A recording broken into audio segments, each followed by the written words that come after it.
This is Radio Free Cybertron, episode 882. I am Brian Kilby. Radio Free Cybertron is the world's first and oldest toy and action figure podcast since 1999. And a guy who's been there since 1999. We have John the Luna. Yo. Also, pretty much at the same time, Chris. Yeah. Like December of 99, I think I was officially part of the show. Somebody that I didn't know personally, but knew of because he was a Transformers internet legend even 25 years ago. Headmaster Don. Hey, everybody. That's not hyperbole. That's legitimately true. Yeah. We also have Diecast. Hey, everybody. Who I've known for 10 years. I don't know how long have I known you, Diecast? How long have we been friends? So Diecast, we met you on the old post-show Google Hangouts. Isn't that where? Yes. Those were fun. Yeah. I miss those. Now I'm too old to do anything post-show. Google Hangout doesn't exist. You do go to bed right after. Google Hangout doesn't exist anymore either, does it? Or does it? No. Yeah. I'm not sure. I don't know. Zoom kind of took over. The only thing is Zoom actually gives you a time limit. So, and Rob, how are you doing? I'm doing okay. How about you? Pretty good. I just got a great laugh looking at our Discord, which we chat with live during the live stream of the show, tfradio.net/Discord. Diecast said, "Hey everyone," and Sean. Oh, we love Sean. Actually, today I just posted the latest episode of There Goes My Money. Sean's on it. And I want to give a shout out to Mike. Here's why it's cool. Because he did two things. He sold me on that Playmates Voltron. I'm going to have to get it. And two, he sold me on keeping my anime Missing Link Convoy, which I was going to get rid of. But his point was that it goes really well with the Walmart reissues. And I'm like, dang it. You have sold me on it. Yeah, he's right. Yeah, so. Don, you didn't make a mistake buying that. It actually has a purpose. Okay. Well, like I said, I just wanted one of the two versions. I didn't want to spend all the extra money because the extra money covered something else I was getting. Yeah. For the best part. Hey, okay. So I don't know what they're doing, but on May 14th, which is Brian, before you get to that though, did you introduce Matt? He did not. Oh, I didn't. Matt, what happened to your video, Matt? I thought you dropped. His internet sucks. Oh, I just thought Matt dropped. Matt. No, he's been here the whole time. Matt, who we also met, right, during the post-show hangouts we used to do. Then we met him in person at Shardicon, and Chris. Almost 11 years ago. I know. Yeah. And Chris leaned over to me. He's really good. We should have him on the show. Within like 30 minutes of meeting him in person. In the parking lot, if I'm not mistaken, was when that happened. Probably at the pizza place? I think it was at the convention. Okay. Yeah. But yeah, like within a very short span of meeting Matt in person and talking to him a little bit, like I took Brandon Stein's like, yeah, Matt's cool. We need to have him on the show sometime. Like just immediately. We should have him on the show sometime. But Matt hung out with us the whole weekend and just immediately fit in as one of the group. It was like he had been there forever. It was so cool. Can I say something weird for a second? As if I haven't already been saying stuff weird with this whole conversation. Like we haven't had a convention in a while. But like it's more like we are very approachable. We hang out with people, we love doing it. And we have a great time. But like something with Matt clicked, just like Chris said. Like people will hang out with us and we'll just be having a conversation and they're like, this is like a podcast here in the hotel room. Like, this is weird. Yeah. And it takes it is weird to gel with somebody like that quickly, and Matt just worked. So I am delightful. You person. Are. Yeah. People always seem to like me, and I have no idea why. You're very nice. Yeah, when Matt was young, he was one of the delightful children from down the lane. I don't get that reference. Never mind. Matt and I had such an awesome time. And this is one of those, like, Matt is awesome. When we were both talking to Aaron Archer, but some of the things like he brought up and everything, it's like that'll stick in my mind, hopefully forever. Like what? He can't remember any right now. Okay. I can't remember right Because now. it did but- not stick in his mind forever. No, I'm like, I just okay. remember having a great time. I remember That- having a great time with Matt once. Let me not Okay. tell you about it. Okay, so like, I kind of understand Diecast's point because at BotCon 2015, me and Matt had for like 30 minutes this just like completely off the cuff, off the record conversation with Mark Weber, who had just stuff come like off that, of his yeah. time with the Transformers team, and like I remember the experience of doing that. I could not tell you right now a single specific thing that we talked about with him. Yeah, no, I get it. I get it. Yeah. I can't remember. I still remember some details of that That's good. because I'm glad. I was asking him why G2 Combiner Wars Bruticus didn't have the right faction symbols on it. Just a mix up in the deco department. Yeah. Sad. Yeah, I can't remember what conversations I had yesterday. So Diecast, you're good. So okay, since we've introduced Matt, Yes. Now the show may continue. let me introduce Transformers Tuesday on May 14th. And I don't think there's a theme. I don't know what they're going to show. Like, I saw somebody, I forgot who it was. I think it was Ant, said that he thought it would be stuff they showed on the space bridge from the last one. Yeah, it could be. But my thought is if they had assets or something to show, they probably would have shown him. Like, I mean, of course, you want to save for something, but Mhm. it feels like they usually use that for things that are not long enough to actually show off. So I'm probably wrong. I It get could that. also be stuff like more stuff down the exclusives channel. So we haven't seen the Bludgeon and third Trigger Con, whose name I can't remember. Ruckus. Ruckus, yeah. We haven't seen that set yet. There is also from the Walmart capsule the Leader Thundertron we haven't seen, and Road Road Pig. Pig. So it could be stuff along that line too. It could be all of these things at once. It could be some of their through the space bridge stuff from a few weeks ago. It could be the exclusives. It could just be, all of this stuff has come in and their agreements have rolled over where they can actually be talking about this publicly now. It's any number of those kind of things. So it may be themeless, but it may also encompass all of these things that we think it might encompass. There could also be stuff from Transformers 1 that they have ready to show off. Yeah. And just haven't done yet. Like Right. Yay. I mean, if it's studio series, I guess so. But like mainline, I'm less interested. I guess I'm less interested anyway because I'm not crazy about the designs, but I'm open-minded about the movie. Yeah, itself. I mean, I think unless Ben McCrae, BMAC finally, got things worked out to get the other design team in front of the stream cameras, I don't think we'd be seeing mainline stuff because that's why we don't have this kind of stuff for That's true. EarthSpark. It's a different team, mostly based out of California, and they are not part of the fan interaction environment currently. When we had the conference call and we learned that fact, which was well over a year ago now, we all expressed an interest in getting some FaceTime with them, talking, hearing from them.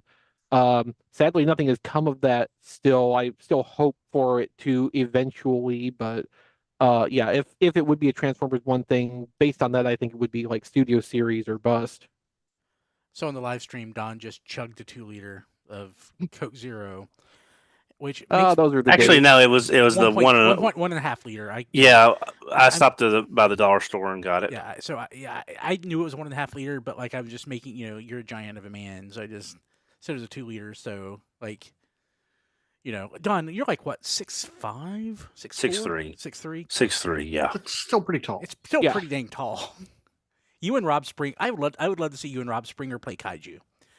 And Rob Clay. Rob Clay, is oh, yeah. also a tall man. Oh my Yeah. gosh, yeah. But Yeah, Rob, how tall are you? 6'2", I believe. Okay. really, I thought you were taller than that. I thought you were taller. You're all too. you're But the all- last time I saw Rob, he had much more hair than I did. Yeah, you're all taller than me except for Diecast. So, but yeah, Don. But Don's chugging that, so I'm going to be chugging a bottle myself. I'm not going to be so self-conscious about it. So, I'm like, do I things that I think about? Do I just pour this into this cup that's been sitting here for a day, or do I just let it fly and drink out of the bottle? I'm drinking out of the bottle. Probably the better choice in the long run, honestly. Yeah. So, but it won't kill you. only make me stronger. Yeah. But yeah, so it'll be interesting to see what happens. Okay, we have what new photos? Oh my gosh, they look so much better than what we had last week. New photos, missing Link, Cliffjumper, and Bumblebee. I want them. I love Okay. them. So the Japanese SRP on these is about 5,400 yen. Is that for the set or for each one? Each one. They are sold individually, and I'll- they are 5,400 yen. I'll pay it. I'll probably get at least Bumblebee. I'll pay it. I was a little upset at the price. I think it's a little high. Maybe they should have done it as a 2-pack if that would have reduced the cost. I'm not It saying wouldn't it have would reduced have. the cost. It should like and then just the fact that we don't get a toy or a animated head on Bumblebee. That I will be feel a like further revision later on. Yeah. I'm sure. Yet.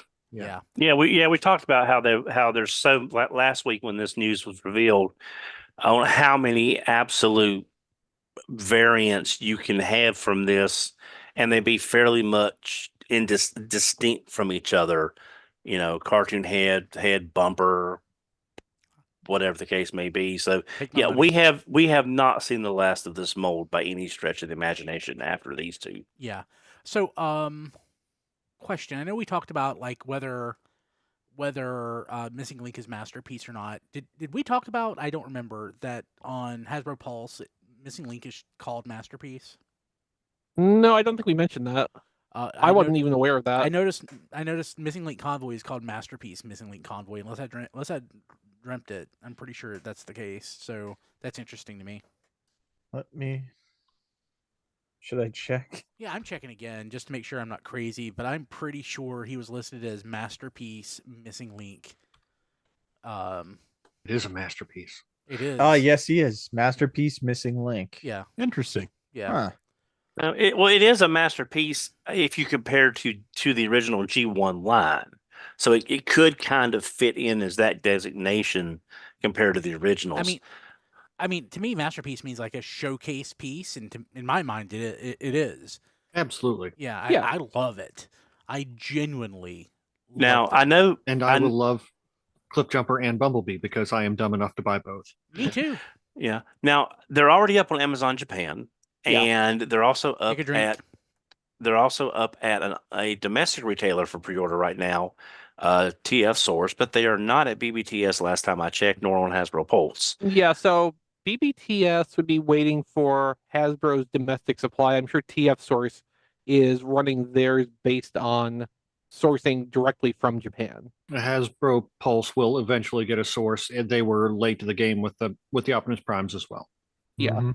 They Hasbro Pulse seems to pretty consistently be a few days after Japan starts their pre-order process, and that's probably on purpose, like anti-undercutting a little bit.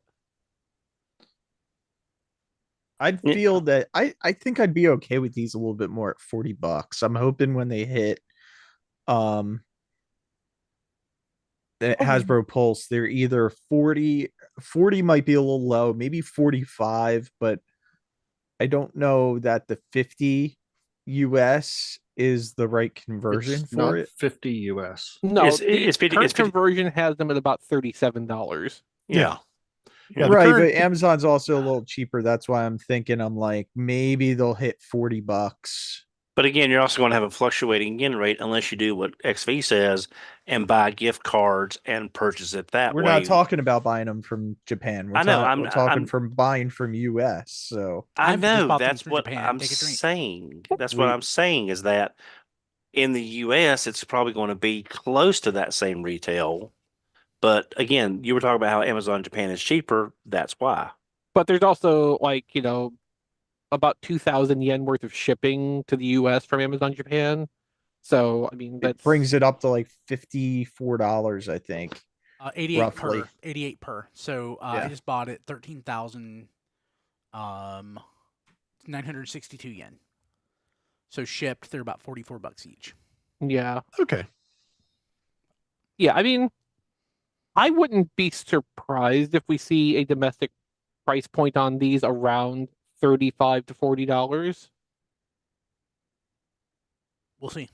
Yeah. That's okay. 50 50 a piece seems a little high to me. No, I mean they're not going to be that because like, the Pulse price always skews close to just the straight conversion from yen to dollars at whatever the exchange rate is at that time.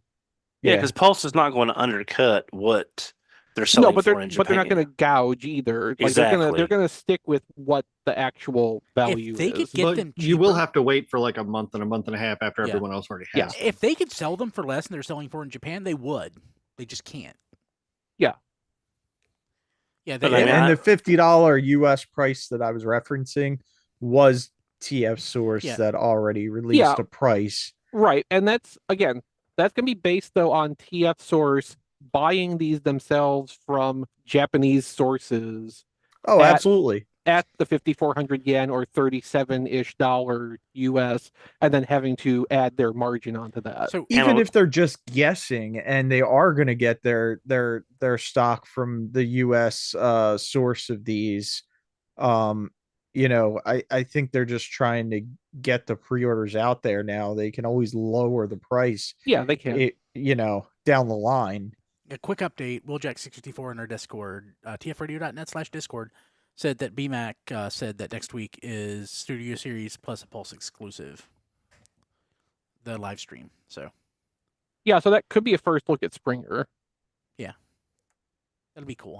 I'm interested in seeing what that looks like. So Do you I'm Do you think definitely- these missing links could count as Pulse exclusives?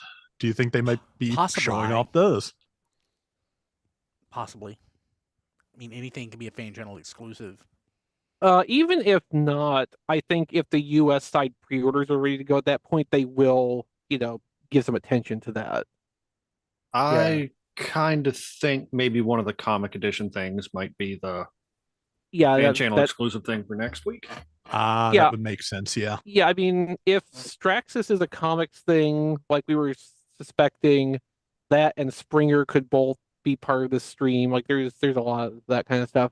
So for the missing link toys, like these are kind of expensive for me, even with the US conversion, to like go deep in on. But like, yeah, even at this price, I still will, if they do get around to doing properly chrome G2 Bumblebee, I will absolutely get that. I will pay, $35 to $40 for that. we talked It will about give me some pause on like other potential future missing link mini bots though that I don't have like a personal connection to. Although, they throw G2 stuff at me, I'm going to be weak to that I have in general. I have a Camaro for sale. If anybody needs one, it's on my Twitter sales thread.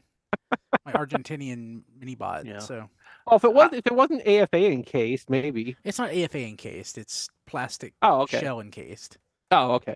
I'm just wondering if they do the cartoon accurate head, if we'll get the rub sign with that instead of the Autobot symbol. I mean, the rub signs would not be cartoon accurate, so I'm gonna assume no. But that is another variant that we could get Yeah. somewhere down the road. Yeah, I think that would probably qualify. Okay, so my thinking would be if they end up doing the swap colors, red Bumblebee and yellow Cliffjumper, they might do the rub sign variants for those. I think that might line up for like original toy accuracy. If not, though, if they got around to doing like hubcap, I could certainly see for that. I actually don't want rub signs on any of these because I want them all to like match. Fair enough. Fair. I mean, I don't know. Like I'll take a pre-rub version. I'll take a rub version. I'll take a Takara circle stamp version. I'll take just about any version they want to give me. There's so many of these that they can do. Yeah, I mean, basically they could come back and do just about anything with rub signs later if they want to just do like a second run and have a way to differentiate it from the first one. Hmm. I just need them. Yeah, I all need of these them in- things are true. I need them in The my more life. and more we talk about them probably going to do more of these, I'm like, should I just get Cliffjumper? Because I really don't want the toy Bumblebee. Well, I mean, get what you want and don't get what you don't want is the best advice I can give. Right. But you may, if you don't want the Bumblebee in toy form, you may as well just hold off, because the worst that happens is you don't have that Bumblebee that you don't particularly, like as well as the Cliffjumper. So Compelling argument. yeah, I mean, I feel like I know we all have our compulsions as collectors, but I really cannot recommend don't buy things you don't like highly enough as a course of action. Agreed. And then in the back of my mind, I'm going, I'm just gonna buy it, and if it ever does come out with the animation accurate head, I'll get that, and then maybe I'll let this one go. I don't know. I mean, that is a possibility too. Just get this one for now and be ready to sell it if they make one you like better later. Yep. Okay, and what else we got going on? Shizuoka, I don't know how you say that. Shizuoka Hobby Show happened last night. Shizuoka Hobby Show. Very good. Transformers reveals. Yeah. So what do they have? Um, They're all videos. So it looks like they have. if you scroll down further, there's pictures. Oh, so they have that Optimus Prime off of Crosshairs. Yeah. Looks like that. Yeah, the Bingo Sports collaboration thing. Is that what is hmm? is this a There's a bunch of pictures of the actual car that it's based off of, okay. and then a couple pictures of the toy. What is So this for Hot Rodimus? yeah, so this is a new line they're starting, and apparently this is based off of the Flame Toys design work for the model kits, but as transforming toys. Okay, because I'm like, that looks like Flame Toys, but like looking Yeah. at it doesn't say Flame Toys in the description of it, so like I was confused.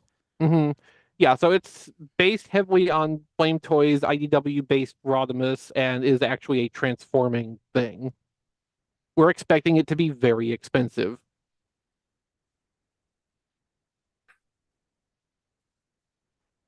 There's also, it's not included in this article, but there is also concept art shown in the same product line for a Predaking that they're working on. And similar concept art for a Leo Prime, which looks like a modified version of the Legacy toy. Man, that Flame Toys Hot Rod should not transform. Sorry, just looking at the vehicle mode. It's more or less accurate to the source material. Yeah.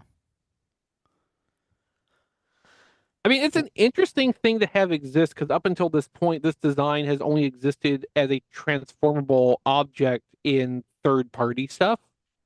This will be the first official transforming toy of this design. Let's see, what else do we have? What is that Bumblebee Camaro?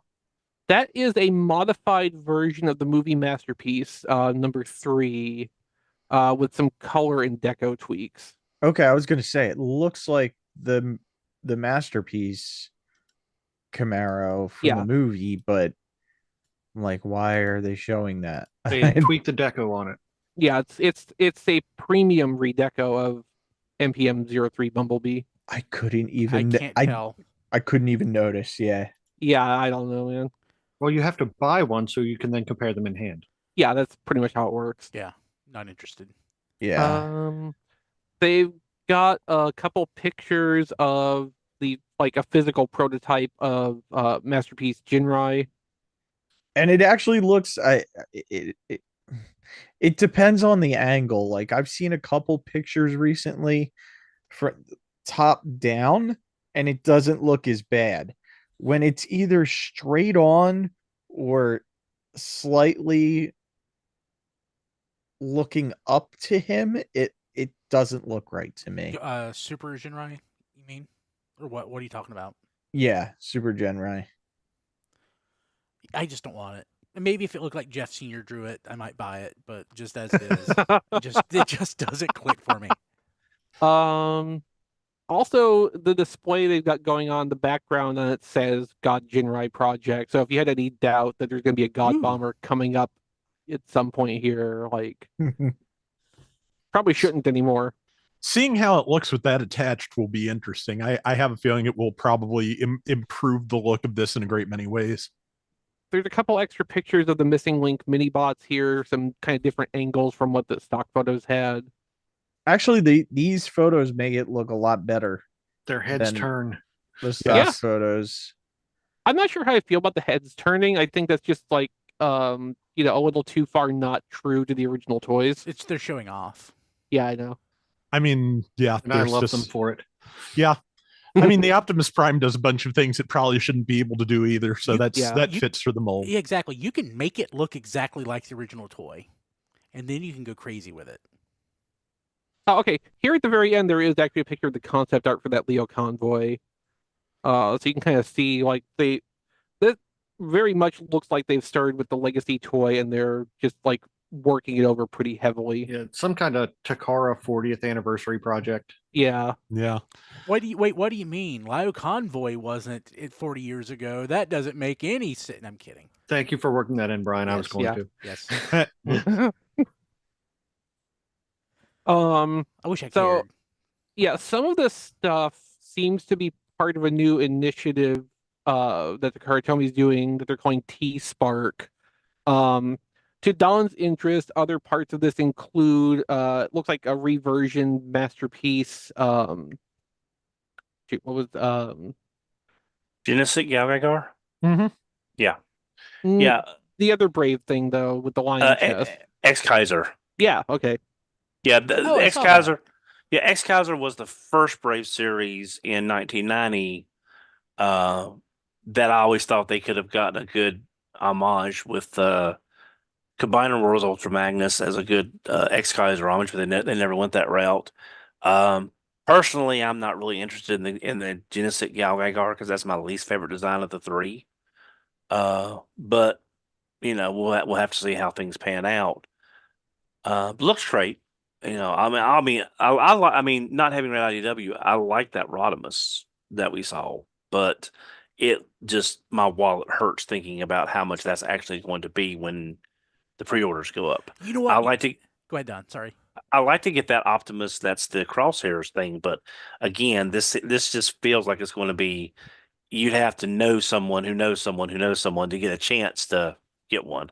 You know what I would love to see Takara bring back? Since they're doing like Brave stuff and Diaclone, I want to see them bring back Web Diver with actual video game components. Web Diver actually was fairly popular. It's just I don't think the video game components in the toys actually held up that well over time. Oh, probably not. But I They still didn't want hold it. up. They didn't hold up at the time. I was trying to be polite. Yeah. Like they could actually do so much better Web Diver on every level now, because like Oh, they could get a much higher functioning video game system on a chip in those toys than anything they had the electronics for back then, and actually make like a decent. I don't even know what kind of game the Web Diver game was. I just remember everybody who actually tried it. They had nothing positive to say about that. I need to get Hmm. Galleon. That's the one I always wanted but never got. Yeah, the Dragon Boat. Yeah. That's the one everybody liked, just like on concept. Yeah, I need that. I need it. Ooh, $35. I think I've waited long enough to get that to where the price has gone down. All right, well, get ready to take a drink, everybody. Now I'm adding it to my watch list. I'm not certain that I'm going to buy it. So, Oh, just buy it. we'll see. We'll see. Okay. Matt, get in on this action. Do you remember what Web Diver, Matt? You weren't around for that, were you, at that point? No. Okay. They're pretty cool looking. I think you'd probably dig them. Yeah, Web Diver is what Takara did after Car Robots when they decided they didn't really want to do Transformers anymore. Yeah, they literally didn't want to do Transformers for a while. It was pretty cool. I mean, okay, it's not entirely true because they were doing reissue stuff, but they were not making new Transformers and stuff. Robot Masters. Well, no, Robot Masters had new molds in it, so yeah, but like basically all based on old stuff, Yeah. so they weren't doing like a lot of new work on that. But yeah, okay. it was a weird few years there in the early 2000s. Yeah, I think Matt would dig it. I really think Matt would dig it. Maybe I'm wrong. New EarthSpark Warrior Class figures. Says probable spoilers for season 2. Yeah, so we're getting finally a non-Tacticon sized toy of hashtag, but in a different alt mode, and then a redeco of Twitch as a different character, it looks like. Yeah. And these are doing the like Energon style combiner play pattern that was introduced this year. The power linksing style thing. Yeah. Yeah. Yeah.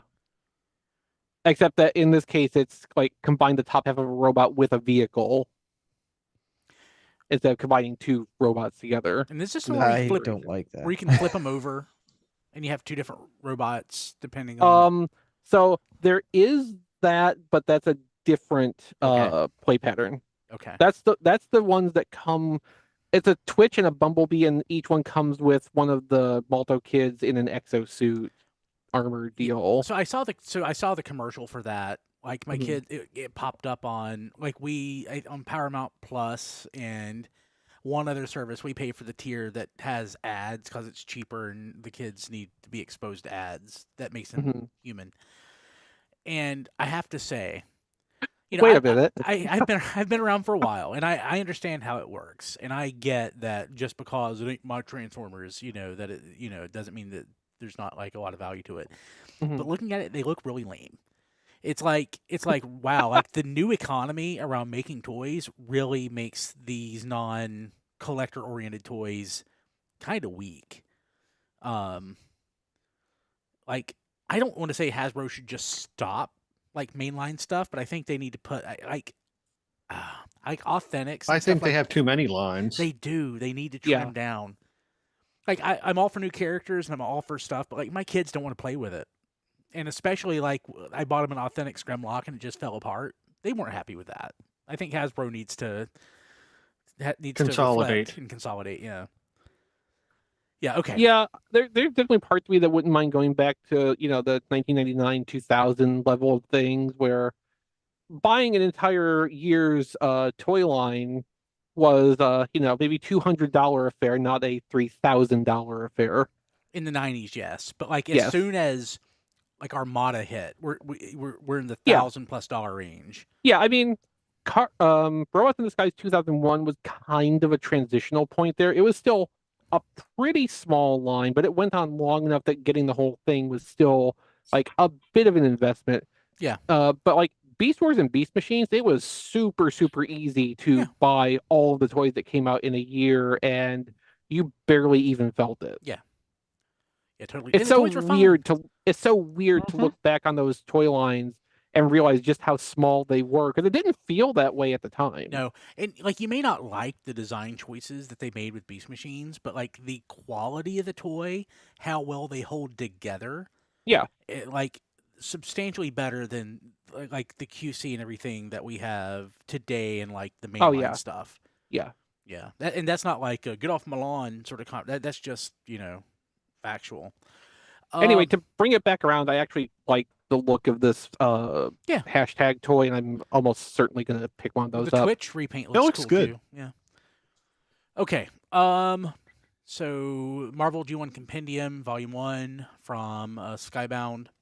So this popped up on Amazon like over a month ago. And I think I have it. I think I pre-ordered it like a month ago.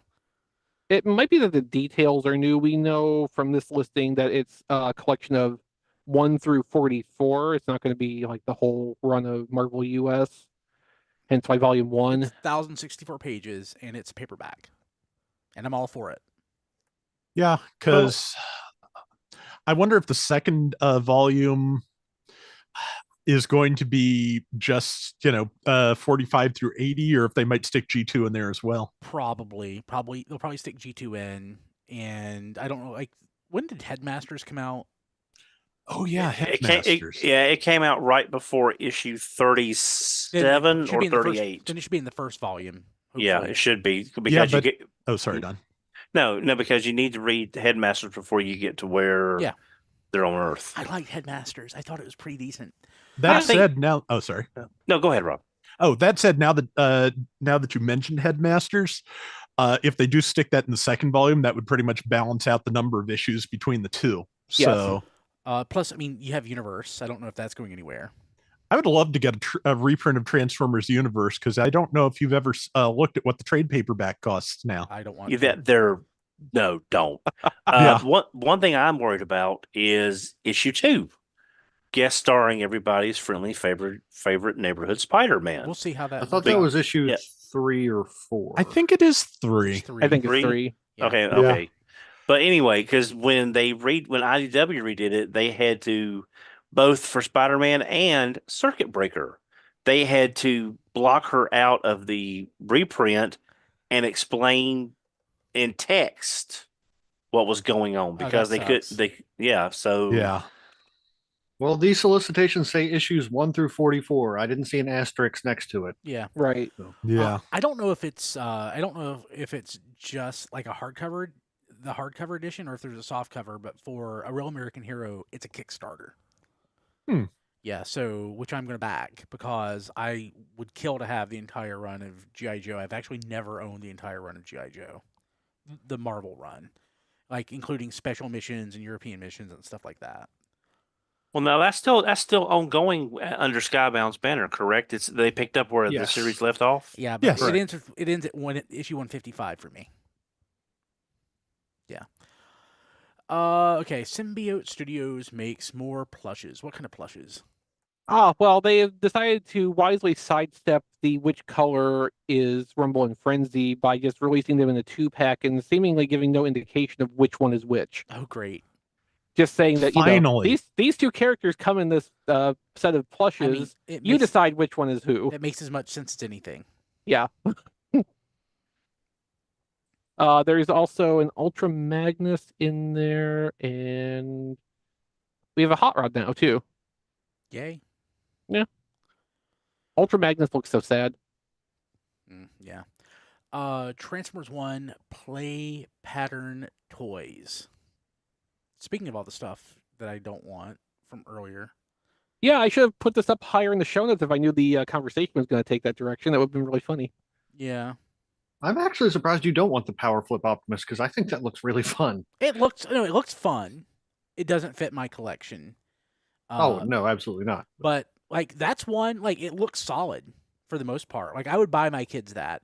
But like the stuff that's like $10 or less, it looks fun enough. I love the chest. Cog changers. Oh yeah, I saw these. That's actually an interesting. I like the packaging on them. There's like is it Beyblade style look to the packaging or something? Maybe I don't know. The toys look like crap though. Well, they're the 1-step tier, you know. Yeah. I mean, there have been 1-step toys that I love. Oh yeah, sure, of course. Like animated. I thought the 1-step there were fine. Machine Wars, things like Flip Changers, whatever. Like these just don't. Yeah. Again, the economy is much different than it was then. Robot Battlers. Oh, those are the ones that look kind of crappy to me. Yeah. Let's see here. Oh, we have in-hand photos of the TMNT crossover. Yeah, check out the size of that thing. Holy crap! It is much larger than I thought it was. Yeah, it's in height. It's basically a solid Voyager, but like the volume of it is quite a bit more substantial looking. Oh my god, this is what, $55? Is that right? 50. How is it $50? Well, they're also going in and out of stock, stale on Target.com. I saw them as recently as last week popping back in available pre-order, and because they're Transformers, they were showing up on sale. Mm-hmm. Yeah, I know Gears is tiny, and I love him for it. He should be tiny. This thing towers over him. It's almost like 2 Gears tall. Yeah, it is roughly equal in height with Legacy Animated Optimus. Comes up right under Studio Series Grimlock's Dinosaur Chin.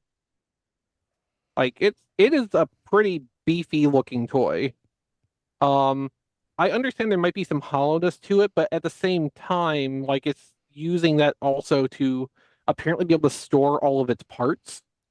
Yeah. It looks like there's some part storage. Yeah. And it looks like it's well designed. It looks excellent. Yeah. Do I recall correctly that they basically said you'd be able to store all the spare parts when you're not using it? Yeah, whichever turtle you've made him into, all the other parts are supposed to store. Nice. Yeah, good size next Ectotron too. That's gonna be a nice figure. Yeah. Yeah. Yeah. Yeah, I'm definitely looking forward to that. And seeing the size of it now, I am glad that I only ordered the one. Not that I was, realistically ever going to get a whole squad of turtles. Yeah. Like this is one where I showed it to Kim, and Kim was like, "That is awesome." Like she Yeah. never thinks any of this crap is Yeah. awesome. Well, I'll be honest, I got all four because when they went to computer, they were on sale. You got 1 times 4. Well, yeah, okay. I got 1 times 4, but with it being on sale when it went up, it was basically buy 3 get the last one free, so you get the whole set. So I didn't really see a need on just having one figure when I could have the set of 4 for not that much more. Uh-huh. Yeah. Something that makes me nearly as happy, but I don't know, maybe more. This Chop Shop and Barrage 2-pack. Oh, they look so They look good. so They good. really do. Yeah. They look great. I cannot wait to get those in hand. Eventually, they'll go into storage, and in 3 or 4 years, I will display them. Yeah, well, I'll believe it when I see it. Yeah. Yeah, they make me happy. When skies Yeah, are gray. it's a pretty good looking set so far. Yeah. They are my sunshine. Yeah, I can't wait to get my hands on those. Breakdown and Wind Sweeper. You can wait to get your hands on those. I like the packaging. I can wait until they go on clearance to get my hands on those. I love the art on the box. I kind of don't. I love it. It's dynamic. I don't necessarily like the individual pieces, but they come together in a way that works for me. Yeah, like just the renders themselves, I don't, because they are just so exact to the toys, just remind me of the character modeling Transformers Cybertron for some reason. Yeah. Yeah. But I love the flash or whatever it is in the back. I love the tentacles on the box. Yeah, I was going to ask about that. Is that are we supposed to know what that reference is yet, or are they trying to hint at us that an Octopunch is in the future? Well, I hope but why so. why would they be fighting that? Nobody says they're fighting it. Oh, okay. I mean, I'm still not crazy about the breakdown. I like Windsweeper. I like Windsweeper. Yeah, I like Windsweeper. I mean, breakdown looks a little bit better physically in hand, but I did went ahead, like I said last week, and got the non-F upgrade kit for Windsweeper to give him his flip out guns. So yeah, I'm buying the set just for him. I may keep Breakdown, I may sell him, but I think a lot of people are going to be doing that too. Breakdown is not a character I care about, but to get Windsweeper, I'll get the set. Like at least there's a breakdown, so the people who want that can have wrong knockout and wrong breakdown together. Yeah, I mean Eric Crownover, the Eric Crownover generation is, we now say. But I will say this. I do want to give props to the Hasbro designers for taking those target masters that came with Needle Nose and doing their level best in their budget constraints to try to make them look like his original weapons. I mean, and also just not leaving them mostly unpainted in a weird skin color. Exactly, not flesh colored, not flesh colored target masters. So kudos to the design team for using some of the paint budget, trying to give us the right kind of weapons, even though that's game molded altogether. So Blade. I appreciate them trying to do that. Hey, Don, just give him a bonus. You don't have to thank him on the show. Just send him a polite letter with a bonus. Diecast, this is so much cheaper than a bonus. Yeah. So Blade, that is a Hasbro move. You're right. In the Discord, Blade said that I don't know the source, what he was told, but they were tentacles. There's an IDW 2 thing. I don't know. Okay. Yeah, I don't know. But hedging our bets by saying I'll take Blade's word for it. Yeah. Blade's a good dude. So okay. And I'm checking eBay now for an Octopunch because I don't have one. Here's a carded one. It's going to Octopunch your wallet. It is going to Octopunch my wallet. Yeah. Yeah. There's a handful of pretenders that I don't have, and they're all the expensive ones. Okay. let's see here. Diecast, you get to see. Actually, no. Cybertron Hot Shot behind the scenes photos from Mark. That toy looks really good. It does. It does. So, again, this was a Takara Tomy initiative. They handled most of the development work. According to the behind the scenes post, Mark did contribute some detail modifications to the appearance of the toy. So I mean, this is a thing that they do as a normal part of the design process anyway. Models will go back and forth, like CG models will go back and forth in different levels of detail, and then like one side or the other will actually literally just like draw over those models with like, okay, change this shape, add these lines, like make this look this way, and then that's part of their iterative process. So that seems to be a large part of what Hasbro's side did with this is just like, okay, should look like this, should look like that, but all the like the startup and the functional parts of this was all Takara side. I also saw over the last week, and I could not find it for the life of me to link to in the show notes, a picture of the new Hotshot with an original Cybertron Hotshot, and they are damn near the same size. That's interesting. Yeah, like I imagine the mass is going to be different, but like height wise and to an extent the width of the toys, like they are so close in apparent like volume at least. The details have changed a little bit, and the Legacy one is a much more saturated blue than the original toy, but like they seem to be shooting for getting this as close to that original as they possibly could. I hate how nice this looks because I really don't want to buy this version, but like it's going to kill me not having this mold, I think. Okay. Moving on for diecast. I couldn't think of anybody else here who would care about Only it. diecast 40th anniversary Transformers Funko Pops.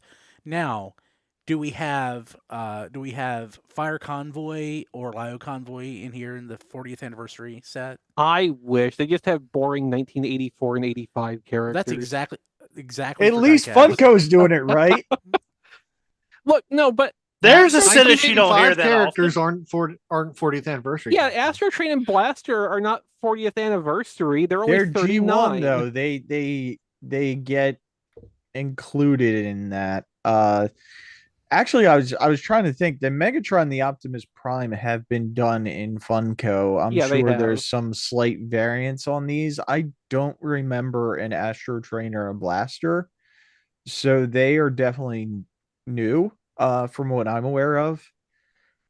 So I give them credit for at least doing two completely new Funko Pops. And the Megatron and the Optimus Prime are, I'm sure they're different than the ones I already have, but I think everyone's just kind of over the whole Funko Pop thing. I would hope so. Generally. I have to be fair here, though. Like Optimus, Megatron, and Blaster, yeah, they are absolutely the soulless abominations that all Funko Pops are. But Astro Train, for having the glasses, manages to escape that and actually looks as nice as a Funko Pop can possibly look. Yeah. Like that's actually Yeah. pretty okay. Yeah. The one thing I do notice about these is that they are all based on toy decos this time. Mm-hmm. Blaster's got his G1 visor, which just kind of makes the eyes look worse. And he has the yellow eyes, Chris. importantly. Yeah, the yellow Chris. eyes, as does Optimus Prime, and Megatron has the filigree on his chest. Chris, I have a show notes emergency. Oh? The last link. You're just trolling me because the last link in the show notes just links back to those Funko Pops. Oh, I can fix I need to fix that because what I see here makes me happy, but I click it and it's depression. And then it makes me sad. Yeah. fix that's funny though. Yeah, but Okay. you know what? I'm still half tempted to get these Funko Pops because they're 40th anniversary. Yeah, of course you are. Okay, it's from Jesse Wittenrich, who we love. Yeah, we're moving on now. It's just killing time. Okay. So what is the source? So Lightspeed and Grease Pit. Yeah. So Lightspeed is the mold that in Machine Wars was Yeah, we should Prowl and we should Mirage. probably explain what we're talking about here because we kind of didn't. Yeah. So this comes from a private Facebook group where someone is basically handling the assets from a former Hasbro employee to get those auctioned off. And what has turned up here is what they're calling cast to color prototypes for what became the Machine Wars flip changers, which were originally G2 toys, unproduced. So the tow truck, the race car, and the two jets. We're pretty sure these are what these toys would have looked like if they had come out in 1995 as G2 toys. And we have character names for the two Autobot ones. So yeah, the tow truck is Grease Pit, the race car is Lightspeed.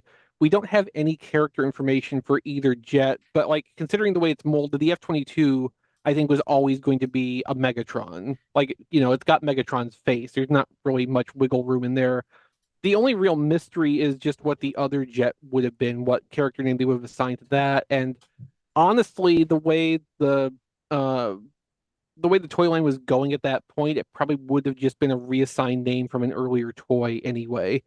Also, further down in Jesse's replies, where he's copied all the pictures, there's actually two Cyberjets in decos I'm not familiar with, and I can't help but notice that the milky-ish white plastic looks more than a little like what glow-in-the-dark plastic looks like. Oh man. And I can't remember if that was a known thing, if there was going to be an extra run of Cyberjets with glow-in-the-dark parts. So I'm comparing Lightspeed right now Yeah. to Mirage, and it is different. Mhm. Unless something's funky with the photos. The spoiler is definitely different. It's small, Yeah. it's narrower. Yeah, And so these are supposed to not have come from production molds. Probably what these are, at that stage of things, this very well might have been taken from hand-carved positives, either in wood or another solid material, the good old days. that they then cast probably silicone molds off of, and then pumped resin into those to assemble prototype toys, which they then painted. And they probably would have used those for like package photography, among other purposes, packaging catalog photos, but also just for deco proof of concepts like this.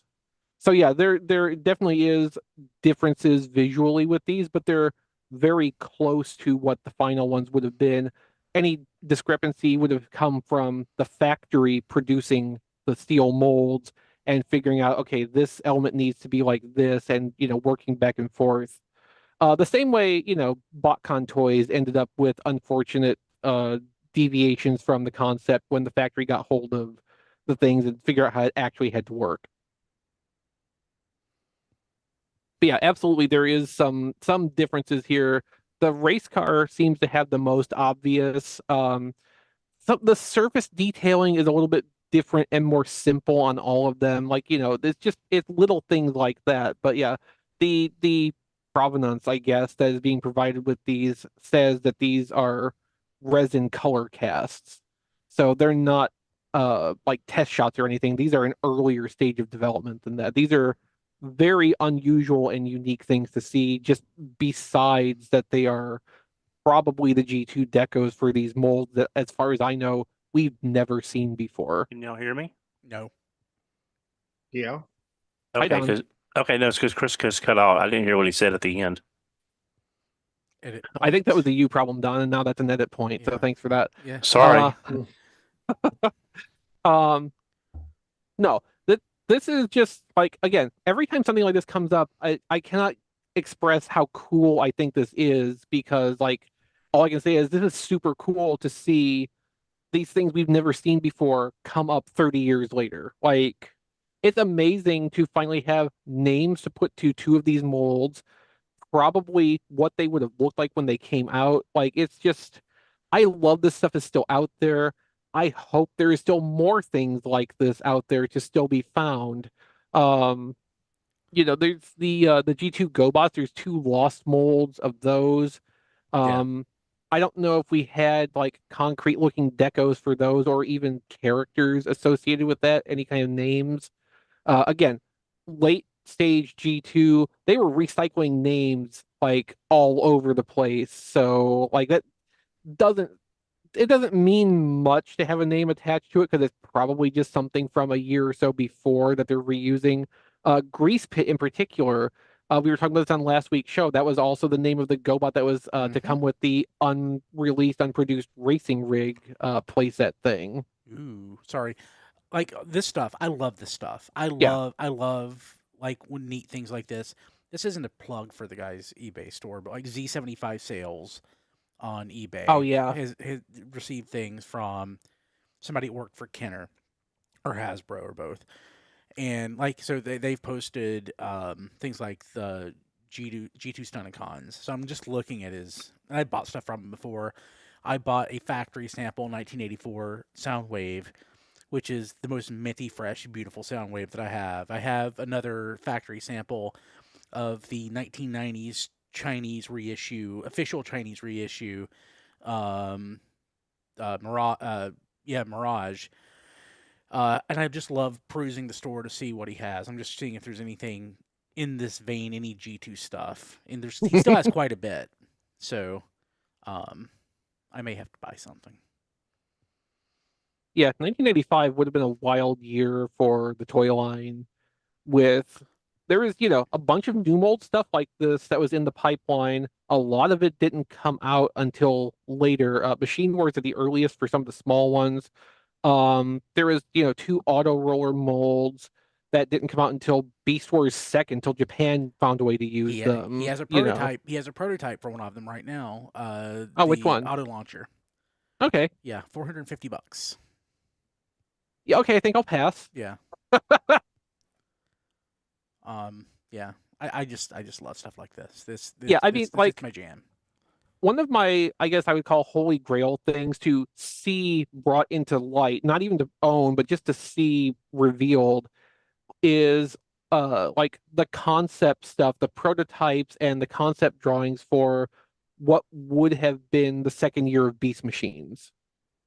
Yeah. Because we know that a lot of that stuff does still exist, except according to Aaron Archer, a lot of that is just it's in Takara's archives. It's not in the hands of private people who used to be employees where it could conceivably get out. It's in the custody of Takara. So it would be incumbent upon them to decide, yeah, let's let this stuff be documented publicly. Let's, let people see. And especially for something like Beast Machines, which is sadly not all that well loved, I kind of doubt any of that's ever going to surface in some way that we would see. But like, man, if somebody could get access to Takara's archives and had the inclination to like make a book, that would be like such an amazing thing. Absolutely.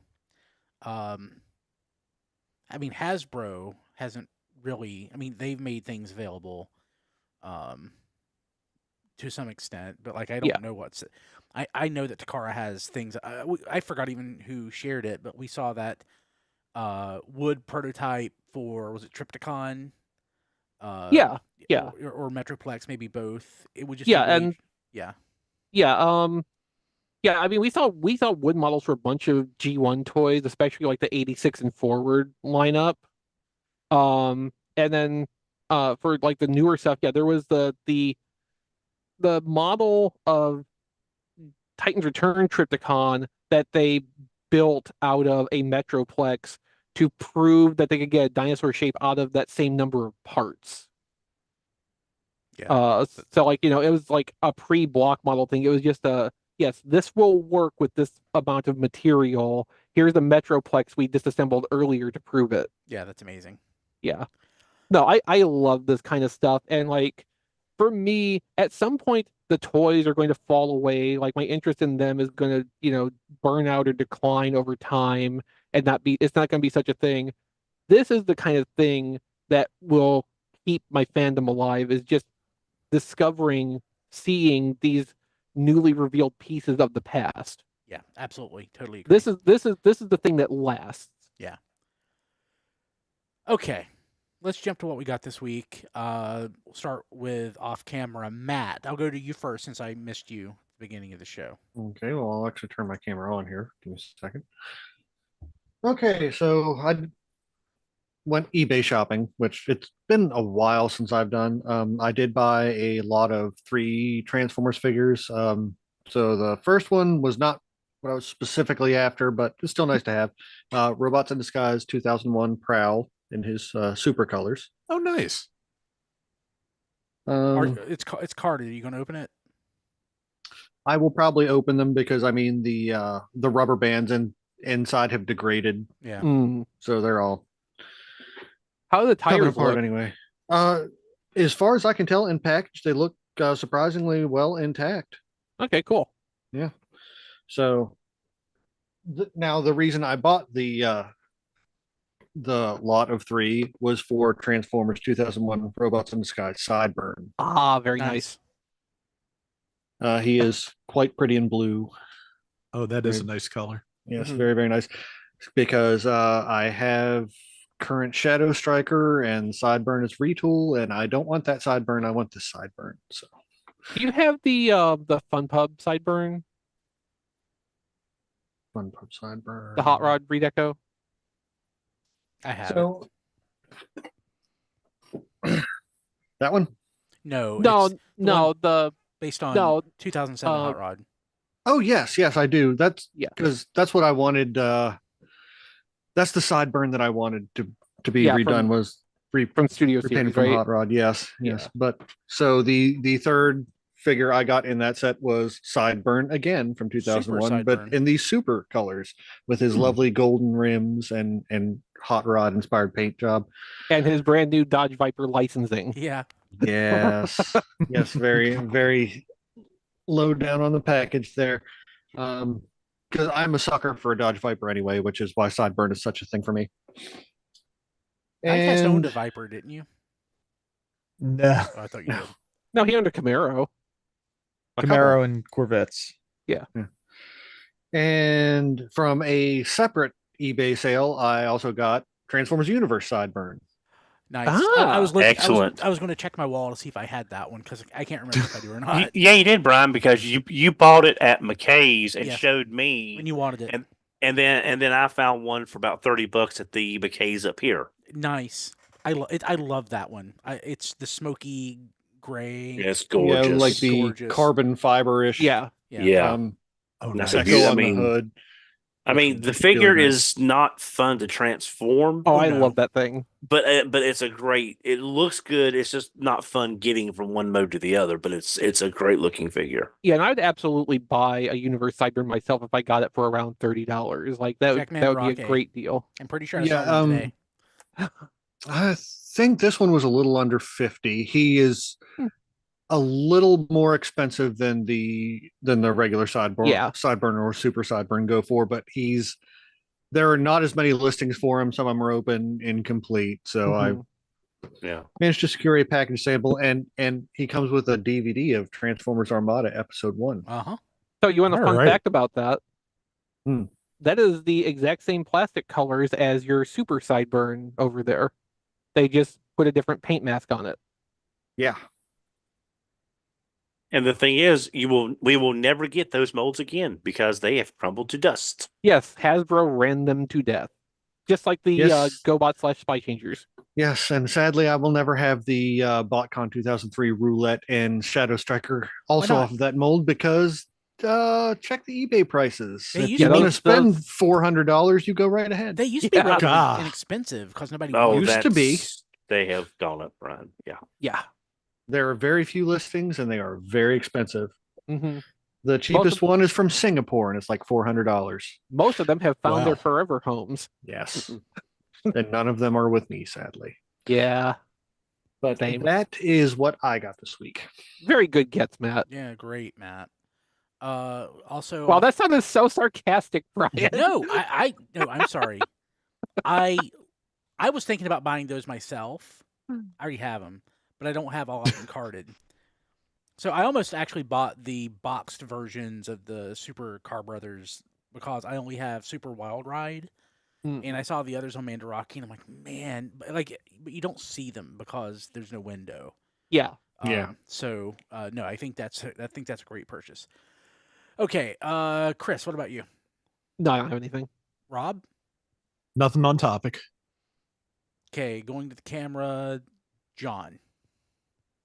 The only thing I got was I did get my pile of loot shipped from Big Bad, and the only thing notable in there is Lunar Cruiser Optimus Prime, which I'll open before next week's show. And so I'll give him a whirl. But outside of that, nothing really interesting. It's Optimus, not Whirl.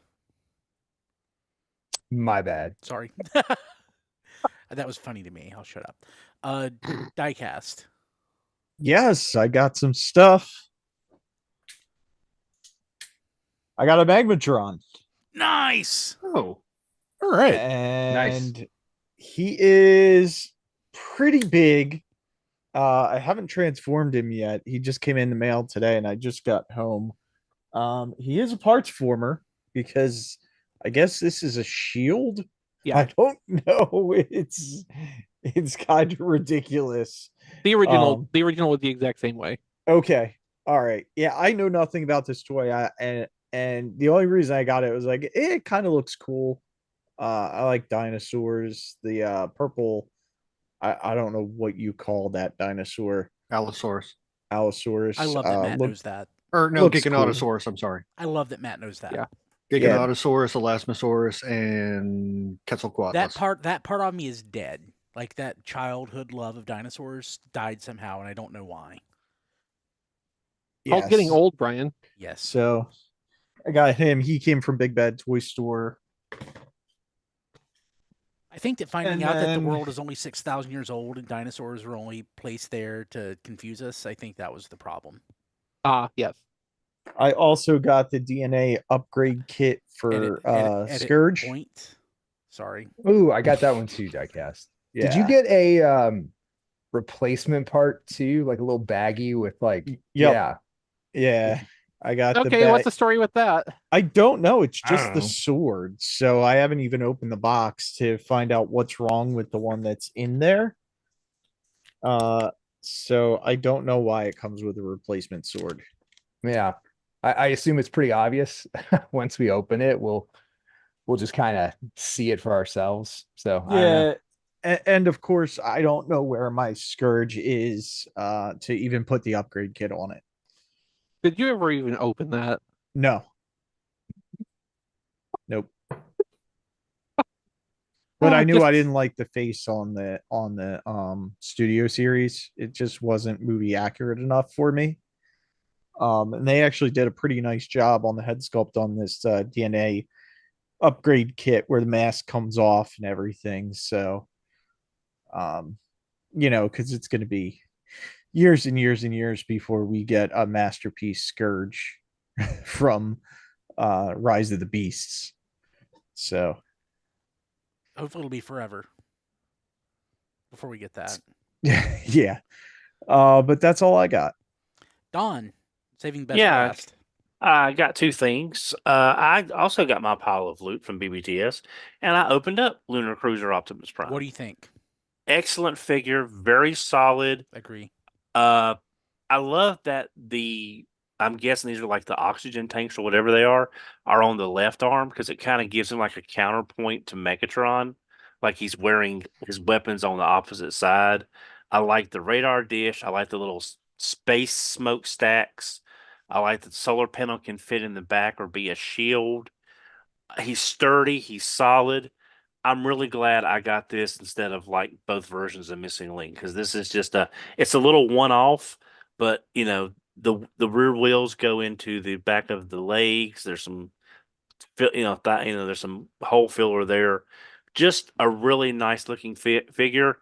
They went with the more muted reds and blues. So that kind of, I think, in theme makes sense because it's like space and it's dark and you don't want to be like Captain America floating through space. But just a really odd but great looking Optimus Prime. Glad I got that. And the other thing I got on topic was Magmatron. Nice. And I separated them. It is amazing that you have a fistful of dinosaurs and you One cram them dinosaur. together, and then you get a fistful of prehistoric beasts, Thank you. and you cram them together, and you get this wonderful monstrosity that I'm sure is someone's Cronenberg nightmare. That is solid, heavy ratchet joints in the arms and the legs, and I think this thing had to be a commander class because they definitely used every drop of budget that size class gives you. This thing is solid. I will say breaking him apart, getting him apart into the lumps of beasts is not a problem.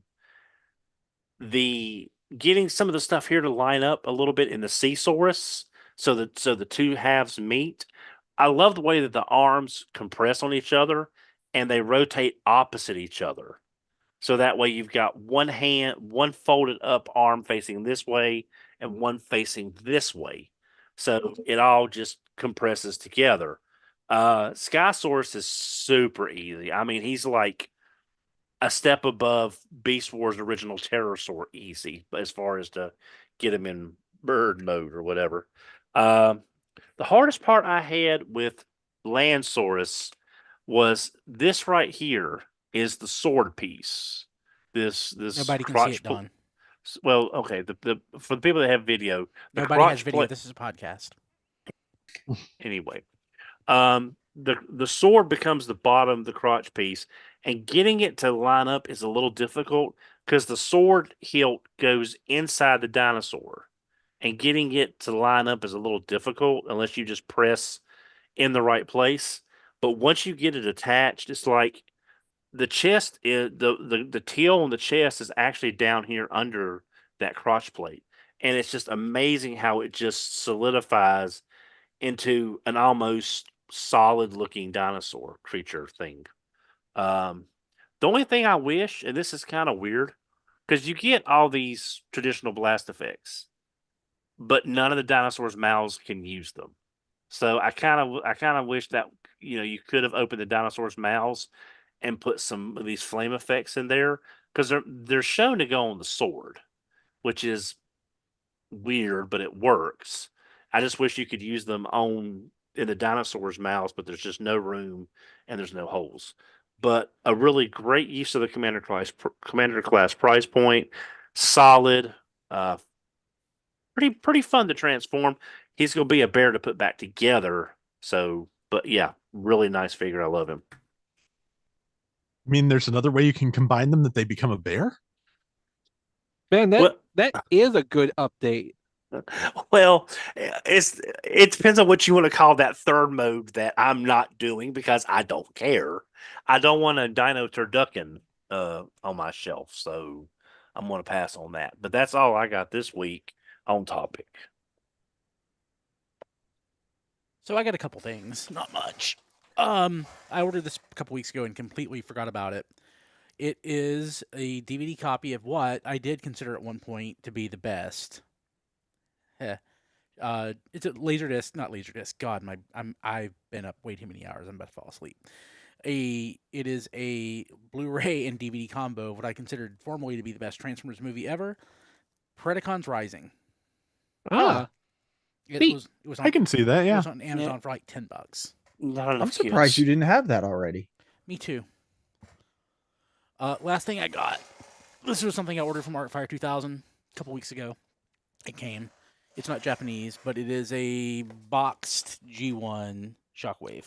Dang. Ooh, nice. Yeah.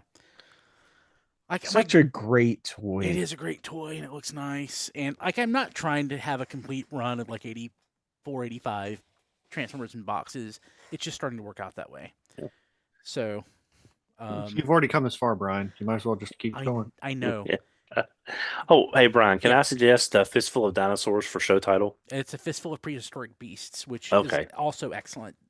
Thank you. So you did it, yeah. So Teamwork. yeah. So that's already in the show notes. If you go and look, it's already there. Oh, okay. Yeah. So so good call, Don. That's a great call. Okay. Off topic for our Patreon subscribers. We'll go in reverse order. So, Don, what do you have off topic? I got some really interesting stuff off topic. BBTS does their 1 day sales, and I always like to check it out when they go up because they have some interesting things. Most of the time, stuff I already have or just stuff that's not my wheelhouse. But they did have on their daily sale from Sideshow a scale.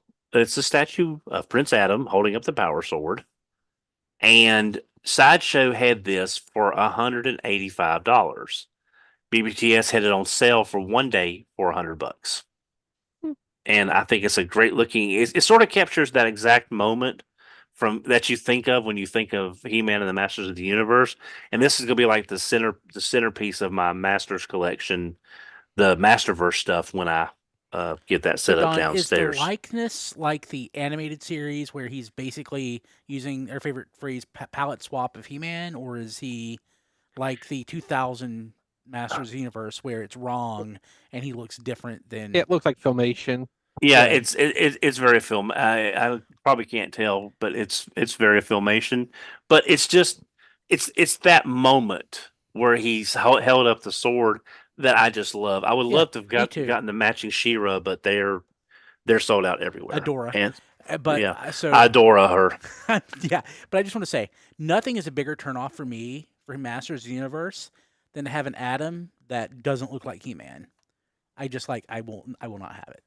I guess it's just like a sign of the times because, like, for me, obviously I was aware of He-Man long before the 2000s series happened, but like that was the one that I watched first. So to me, it always felt more sensible that yes, Prince Adam should not look like he could go and do all the He-Man things already by just taking his shirt off. It's just like Clark Kent and Superman. Yeah, no, I mean, no, I get it from that perspective too. It's just like I think it's just what you grew up with, basically. Yeah. I say grew up with even though I was like 20 when the 2000 He-Man came out. Yeah. Well, and again, it was also the price was also one of the main drivers because I've never seen this in stock anywhere. When it was in stock, it was hovering around 180 to 200, and they had it for about half price with the $4 shipping. So I went ahead and got that. I found Best April O'Neil on clearance for $9. So my turtle collection from them is pretty much complete at this point. Oh, best action. Yeah, the best action. $9 for that April. That's complete. I have a lot of different kinds of stormtroopers, but I have no one for them to fight. So Amazon TFRadio.net/Amazon had these on a lightning deal kind of thing. It's the Return of the Jedi, the indoor the Rebel Trooper. It was $20. So I just wanted one Rebel Trooper to put on the shelf. Just to have because it's a nice sculpt. It's got some fair amount of guns and stuff. I Is just wanted that Vintage Collection or Black Series, Don? Black Series. It's Gotcha. Black Series. Because I don't buy any vintage collection. But I just wanted one Rebel Trooper, and this was a $34 figure on the shelf. Same price as the Boba Fett reissue that I've talked about before. That really made me mad. But for $20, I'll get one. The next I picked went to Walmart.com because I had a really good some Dynamics. I bought a figure for 25, sold it for 70, and I used the profit to get me a Crimson Alley Viper that have all pretty much dried up. And that was basically free. And I picked up from BBTS the Battle Armor He-Man. So with the money I made on that one figure, these were basically free because that covered Nice, that. Don. But yeah, those Crimson Alley Vipers have just completely vanished off of retail, other than about 40 to 50 a piece on eBay. Second to last thing I got was the Action Toys vehicle, the best Voltron, the mini action version, which is about maybe 6 inches tall when combined. Haven't had a chance to open it up yet. Does come with the spinning laser blades that you can do the blazing sword pose if you want to. Does form land, sea, and air teams as well. So really looking forward to having a little shelf Die Ruger 15. Hey Don, do you know the rumor of who Action Toys actually is? I've heard it, but I can't. Sitting here in this chair, I can't remember it. Let's not say it if we'll get us sued. It's not going to get us sued. Okay. Well, just put in the chat. I mean, we've already said it. You might as well. It's a Rumors. rumor, so I'm not saying it's Allegedly. true. Allegedly. It's Make Toys, Really? Okay. which is Oh, why Oh, They're- okay. So Action Toys did the Machine Robo stuff, Right, before, yeah, too. And yeah, even Yeah. back I've heard then, that. I've heard that. even back Yeah. then, we were talking openly about that. People are pretty sure that is Make Toys under a different label. I had a Yeah. different word in mind I was going to go An with first, assumed but we'll name. just- yeah. Because Yeah. because the Machine Robo figures they had the rights to was from Revenge of Cronus. That's why we're not going to get a Tux or Yeah. some other favorites because of that. Last thing I got, Or Action Toys Rock Lords, yeah. yeah, the last thing I got, and I'm going to be a little salty about this. Hot Wing from Super 7 Silverhawks. Okay, what's wrong with it? It's yellow. The solicitations were for not gold chrome, but a gold paint with the red.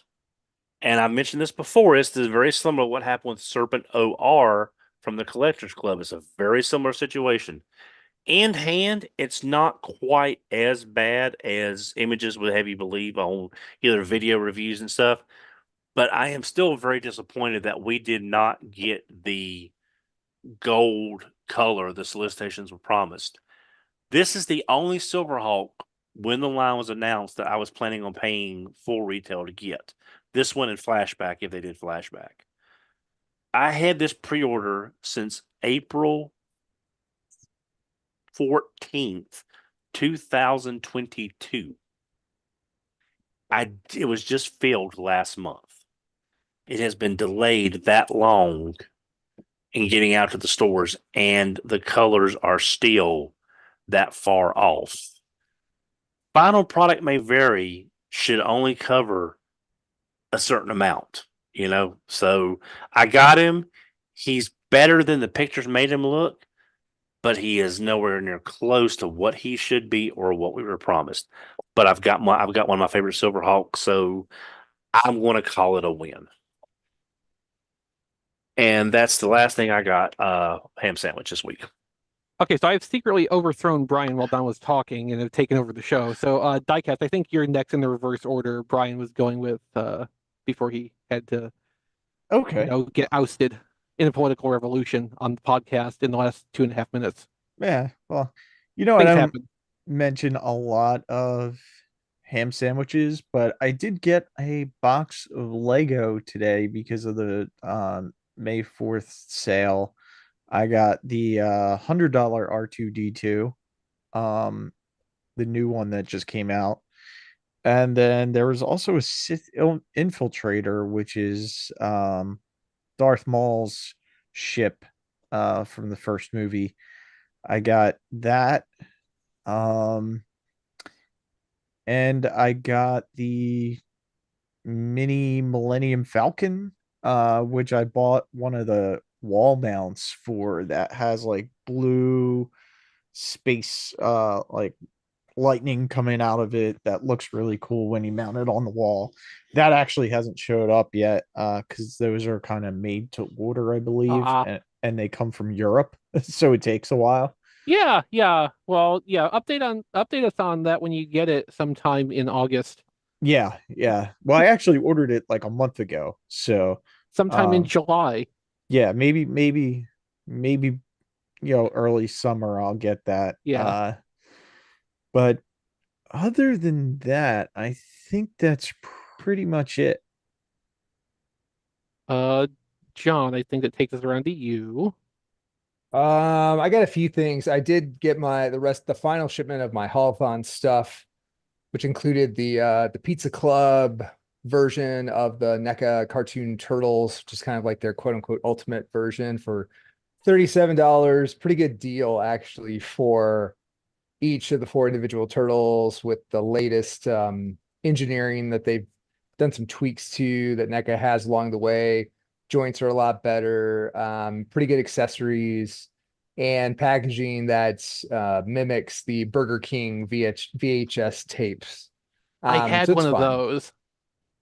I have 2 or 3 of those somewhere, still, like from when I bought them at Burger King. Yeah. Yeah, for sure. So fun times there. But it's also like Nostalgia. they really, yeah, I know. It's a curse. Yeah. So they annualize basically releasing some version of these cartoon turtles every year, which is smart business, but also at some point, like Burnout. yeah. Well, I'm not gonna be out. No, let's not get crazy. But Saturation, though, is kind of a problem. Yeah. saturation is a problem, or you have to just get increasingly creative, which to their credit, got me again, guys, this year. So it was Yeah. really good packaging. And then 2 other things that I got. Actually, I mentioned it last week that I got the HMS, the classified heat seek missile system. But Oh, yeah. this week I did open it. It is gigantic. It is insanely big.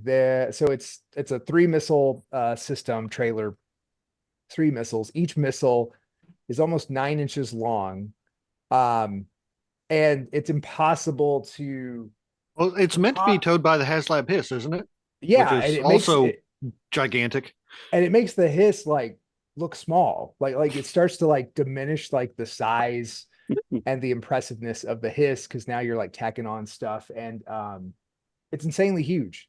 And again, it just kind of calls into question classified vehicles just as an idea. Like we're Yeah. That's always took a- been questionable, took a John. I wrong don't think turn this is here. new We took a wrong science turn. here. Yeah. Vehicles but were always it the is best super part cool. of G.I. Joe. Yeah, no, Yeah. I mean, you're right. It is super cool, but again, I don't know. I wish Lego would take G.I. Joe and do something Yeah. like that. So Hey, What that's I a better would scale. love to Mega see, blocks. yeah, that exactly. I want Hasbro to license GI Joe to Mattel, let them do the Mega Bloks collector style figures for that, not with building kits. Make actual vehicles just to scale with that, because like you get all the fun of GI Joe vehicles, you'd get Mhm. some really killer little action figures out of that. You'd get an accessible price point, and you would have all of the positive, all the good bullet points of this whole concept without having to have a second home for your GI Joe vehicle collection, which is where you're approaching right now with like Mhm. your hisses and your Her Majesty's missile launchers or whatever that is. Yeah. Yeah. Hey, John, if whenever you get that attached to your KISS, I saw this on I'm a member of the GI Joe Classified Facebook group, and Bragging. there is a guy, huh? You're bragging. I'm not bragging. No, I'm doing it to learn about stuff because GI Joe up until Classified never was really much on my radar. Mhm. But there are people on Etsy that are making longer hitches for that. So that Hmm. way, if the missile system is too close to the hiss, you can get like an expansion bar. So that way you can actually have some like turn radius. So those are out there if you need. I haven't got mine set up, so I don't know if I need one or not. But they're Yeah, out there. I could see that. I mean the missiles are comically big. Like they're too big. They could be half as big as they are now, and everything else could be the same. It'd be fine, and probably like to that point work better with other stuff. But anyway, it's still cool. The last thing I got is I don't talk about it much, but I do collect the Mondo animated X-Men line, which Ooh. it's not cheap, but the releases are very limited and spread out, so it's digestible. It's okay. And at this point, I pick and choose my Transformer purchases, so I think it kind of balances out. Anyway, a couple weeks ago, they had a warehouse finds sale, which of course, fans online called fraud, lies, like, oh, warehouse, the warehouse find, people just don't believe that that's an actual thing, but it is. That they find old stock, or they decide People to who sell have never off. worked in a warehouse. Yeah, I was gonna say people Right. who have never handled inventory as a Exactly. profession in their lives. Yes. Or, they decide like all the extras we had for customer service, let's sell it Yeah. off, like The that same kind of thing. The stuff. Like, same thing Fun Pub would do periodically.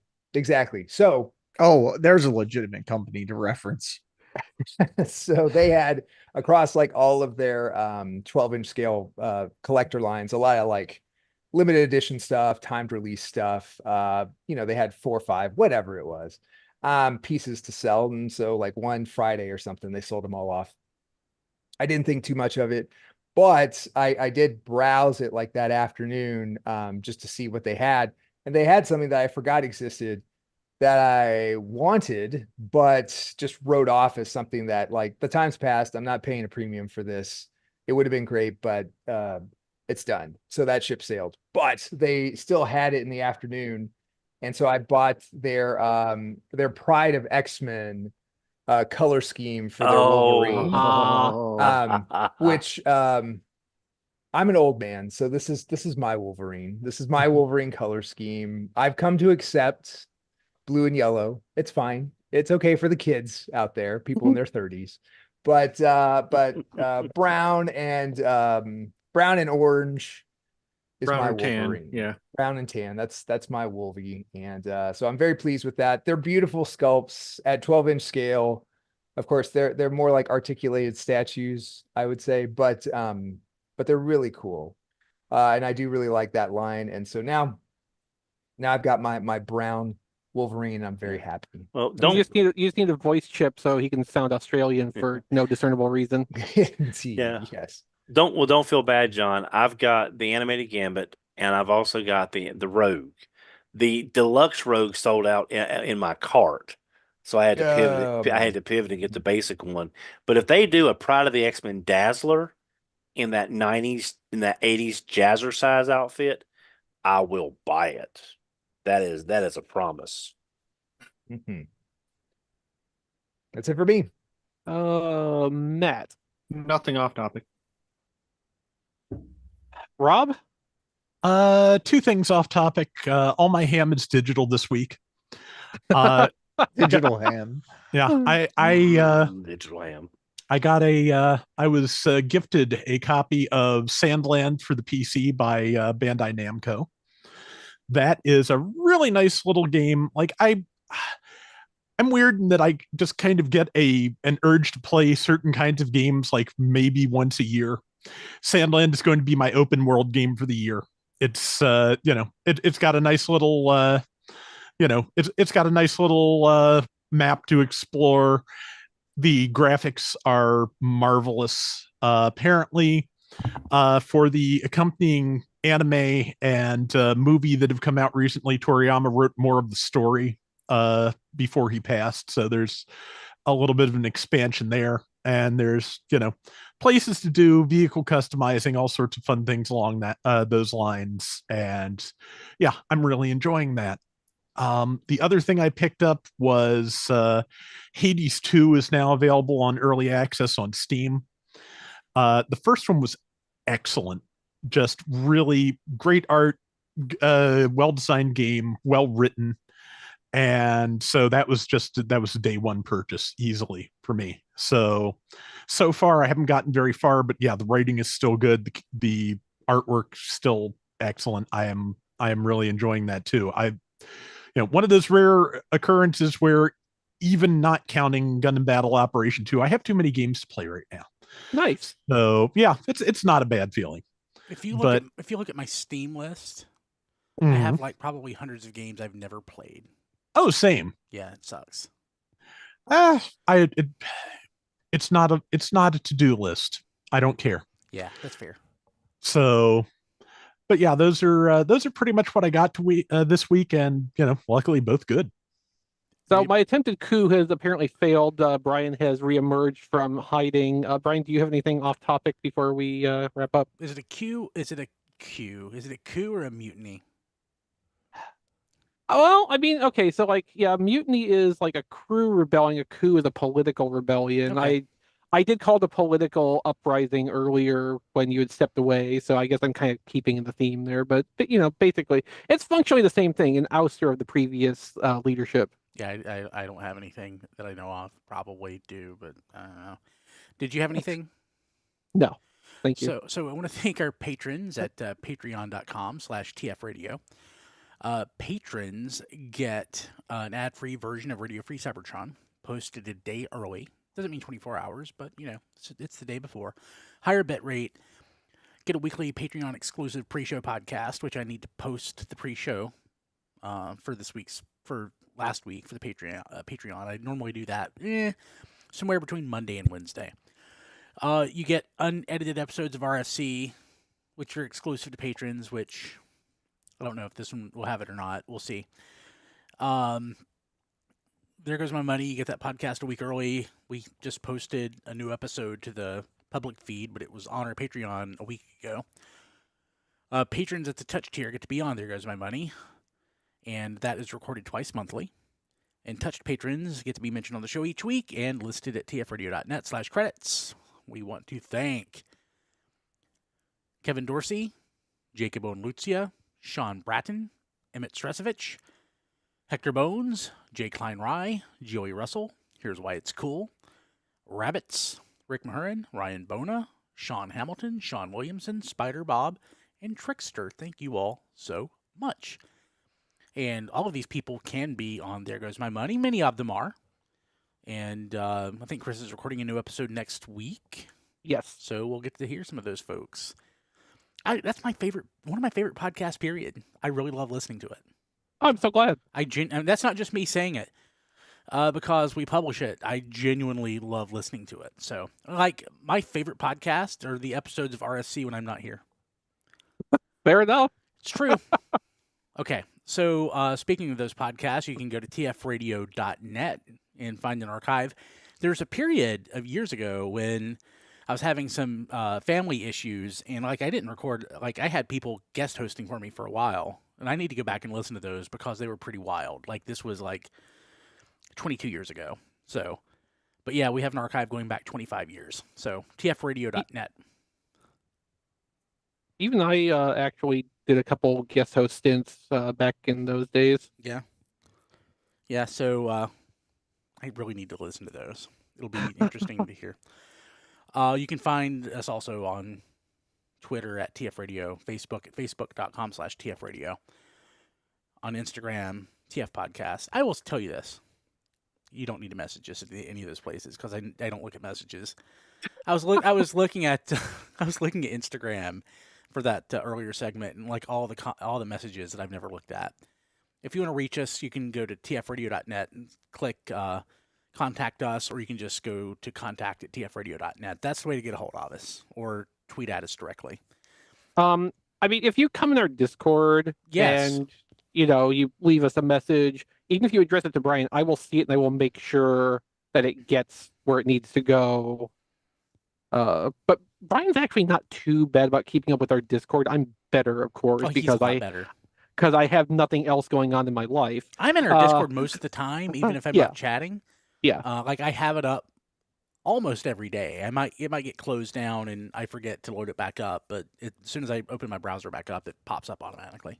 But seriously though, the Discord is a great way to get in touch with us if you need to, because one of the two of us will absolutely see those messages. Oh yeah, absolutely. tfradio.net/Discord, and it's just a great place to hang out and chat about Transformers and other general nerdery anyway. Yep.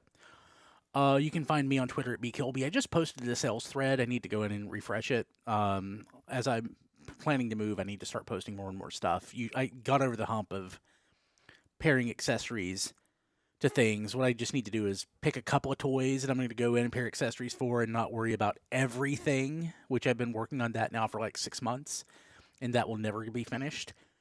I just need to pair accessories to a specific toy and I can get them out. So as I'm thinning out my collection so that I don't have to put things in storage and for things that don't fit, typically those will go up on Twitter, then they'll go up on eBay. So I'll probably do, like I said, another refresh to see how that works, and if they go up on eBay, I'll just link out to my eBay page. But you can find me there. Rob Springer, not here. He's at RoboRobSpringer on the Twitters and at zonebase.org. He's on Blue Sky at zonebase.bsky.social. Diecast, how do people get a hold of you? And Diecast, I would help people get a hold of you if you would unmute yourself first.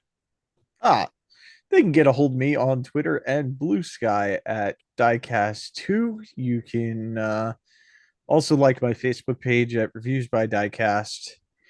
And you can contact me on our Discord at TFRadio TFRadio.net/Discord. Cool. Donald. I'm reached on Twitter at HMRC, the number 4 EVR.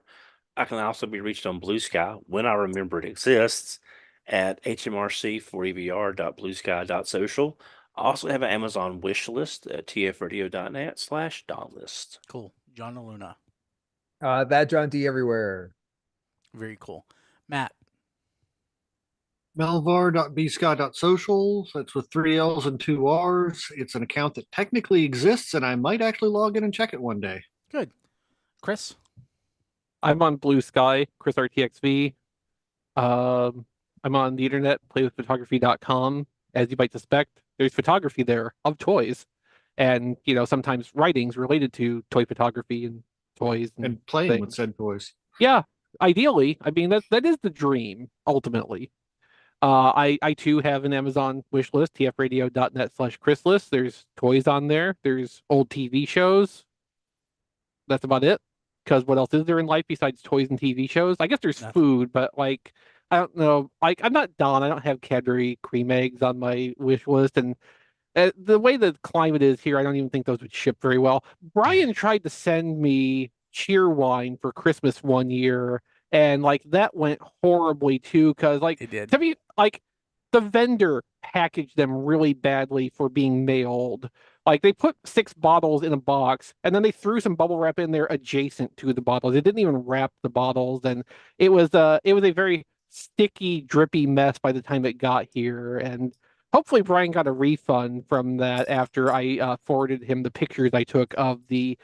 It was no longer cheer wine at that point; it was sad wine. Yeah. But that's why I don't have food on my Amazon wish list, because toys and TV shows ship better. Yeah, true. Rob. Okay, I'm on Blue Sky at robflails.bsky.social. I am on YouTube at Flailthroughs. I did the first couple hours of Sandland on there if anybody wants to take a look at it.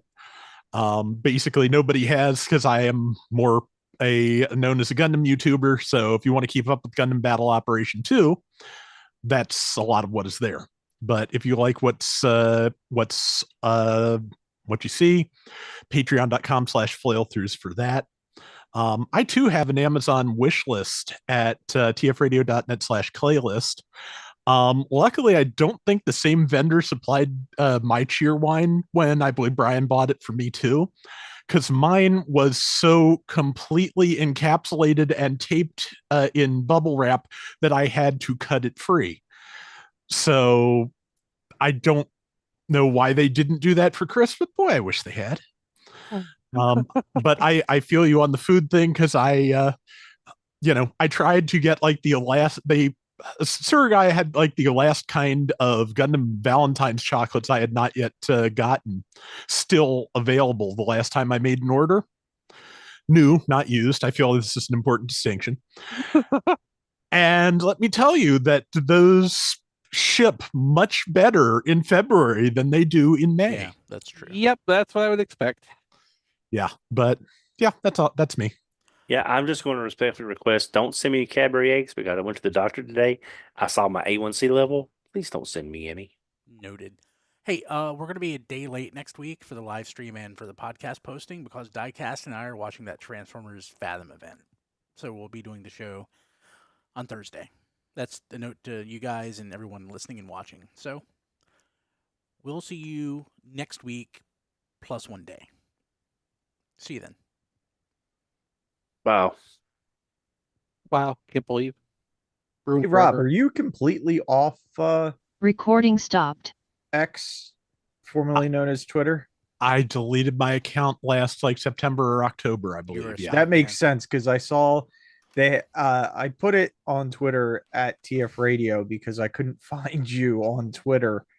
It was it was Earthquake. It was the retro. We've had that conversation, haven't we before, Rob? The wrestler Earthquake. Yeah, that's I had a guy stop me in the grocery right. store. Yeah, and say, "Hey, does anyone ever tell you look like Earthquake?" It's like, no, not before this. But so there's a figure out, I take it. Yeah, there's new a one. there's a new the retro Earthquake out, and I saw it on the shelf and I was like, I have to take a picture of this to send it to Yeah. Rob. And then I'm John like, I Tento- don't know how You to should have send bought to it for Rob. him. Yeah. Yeah, yeah. John Tento was apparently a really great guy too, just like you, Rob. Oh, good. We need to get Rob a sparkly stormtrooper helmet. Well, that was that was a Typhoon. Yeah. Oh, that was Tugboat. That was Okay. Tugboat. Yeah. I get those two. I One mean, who's I don't by know Harvey. how. Yeah. There you go. Yeah, they only They were look- tag team partners. They're Yeah. tag team partners and they look alike. Yeah. John Tento was like 21 or 2 when he first got big. Like when he was he was young. He looked old. put a rocket on him and feuded with Hogan and stuff. He was Yeah, like super young. He was very young. Prior to that, he was sumo, Hmm. like legit apparently Yeah. sumo. Oh yeah. Uh-huh. But he was in his 20s, back then. Oh yeah, like So- early 20s. Back when they had that on Main Event when Earthquake attacked Hogan and put him out of commission for months. I was talking to somebody about this. This is, as a kid, I believed the stuff. I thought Hogan was going to die. I was like heartbroken. And I sent him, they put up like the address to like send Hogan like a get well letter. I did it. Which they were just trying to get addresses, of course, for their mailing list. Oh, yeah. You got on their mailing list. I got on their mailing list. They sent me back a little postcard, thank you, and everything. Man, there's something magical about like a pre-digital world. Yeah. The world's a lot better. Yeah. I'd say the world generally is better now.